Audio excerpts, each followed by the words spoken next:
تو آج ہم قرآن کی شان نہیں سمجھتے، اس لیے ہمارا ایمان یقین ڈاواڈول رہتے ہیں۔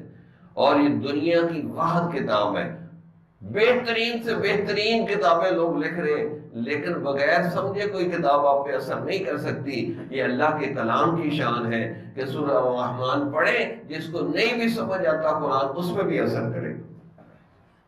سوچو جو کلام بغیر سمجھے اثر کر سکتا ہے، اگر اس لیے کو سوچ لیں، سمجھ لیں، توجہ سے سنیں اور اس کا ترجمہ تشریح ہمیں آتا ہوگا، تو ہم جب سنیں گے تو پھر ہمارا دل کیوں نہیں نرم اور گرم ہوگا، کیوں نہیں آنسو بہیں گے؟